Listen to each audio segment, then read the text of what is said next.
بسم اللہ الرحمن الرحیم۔ اب آپ حیران ہوں گے کہ میری والدہ کا جب نکاح ہوا نا، میرے جو نانا تھے وہ بہت بڑے عالم تھے، لیکن تھے بریلوی۔ حضرت خلیفہ شیخ الجامعہ جو تھے نا جی، جو جامعہ عباسیہ کے پہلے شیخ الجامعہ تھے، وہ ان کو ملنے کے لیے آتے تھے، یعنی وہ اتنا بڑے عالم تھے۔ شیخ الجامعہ غلام محمد گھوٹوی رحمۃ اللہ علیہ، ان میرے نانے کے پاس آتے تھے بستی میں ملنے کے لیے۔ والد صاحب کو وہ تقریروں میں کافر کہتے تھے۔ ایک دن والد صاحب پڑھا رہے تھے، اس وقت چھوٹی سی مسجد ہوتی تھی اور ایک شیشم کا درخت ہوتا تھا، اس کے نیچے بیٹھ کے والد صاحب درس دیتے تھے۔ طلباء ماشاءاللہ بہت ہوتے تھے، لیکن جگہ نہیں ہوتی تھی۔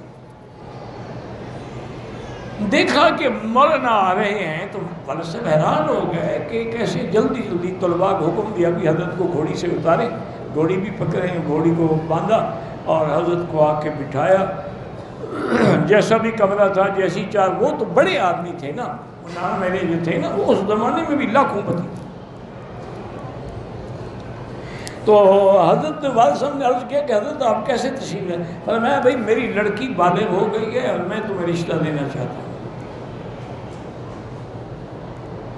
میں نے کہا حضرت کافر سے رشتہ ہو جاتا؟ کہ شرم نہیں آتی، میں تیرے در پہ چل کے آیا ہوں اور تم آگے مجھے باتیں سناتے ہو؟ تقریر میں آدمی کہہ دیتا ہے ایسے۔ تو یہ لوگ تھے کہ بس بالغ ہو گئی، میں ایک رات بھی اب اس کو گھر میں رکھنے کے لیے تیار نہیں، فوراً نکاح کرو اور اپنی بیوی کو لے آؤ۔ حضرت میں کہاں لے آؤں، میرے پاس جگہ ہی نہیں ہے۔ فرمایا بس ایک کمرہ اسی طلباء سے خالی کروا دو۔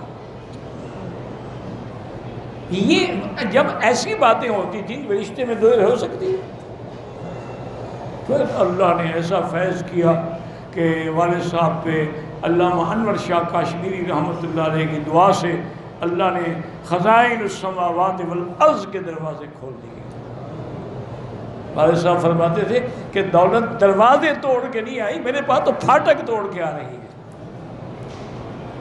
اتنا بڑے امیر بن گئے پھر ماشاءاللہ۔ تو یہ اگر ایسے رشتے کرو گے نا میری بیٹی، تو کوئی تکلیف، آپ یقین کریں کہ میں حرم میں بیٹھا ہوں، میری جب شادی ہوئی مجھے پتہ نہیں تھا۔ والد صاحب نے ظہر کی نماز میں تمام جماعتیوں سے کہا کہ بھئی آج عشاء کے بعد ہر آدمی اپنے گھر میں جو بھی پکا ہو لے کے اکٹھے بیٹھ کے کھانا کھائیں گے۔ تو شام کو 100-150 آدمی لے آیا، کوئی کچھ۔ پر میں آج میں اپنے بیٹے کی شادی کر رہا ہوں، یہ اسی کی برات کی خوشی میں ہے۔ وہی بیٹھے بیٹھے نکاح کر دیا، نہ مجھے پتا ہے نہ میری بیوی کو پتا ہے، کیونکہ وہ ان کے بھائی کی بیٹی تھی، ولی تھے شرعاً، ان کا باپ تو فوت ہو چکا تھا اور میں تو ویسے ہی موجود تھا۔ بس نکاح ہو گیا، بات ختم ہو گئی۔ ساری برادری نے، انہوں نے کہا اللہ نے ایک بیٹا دیا تھا، وہ بھی میں سنت کے خلاف شادی کرتا، کیا کہہ رہے ہیں؟ ساری برادری ناراض ہو جائے، میں اللہ کے رسول کو ناراض نہیں کر سکتا۔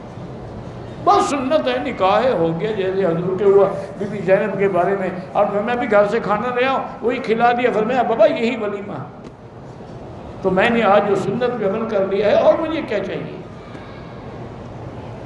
تو اگر یہی فیصلہ کر لو نا جی، انشاءاللہ کوئی لڑکی کوئی لڑکا جو ہے نا بغیر نکاح کے نہیں رہے گا۔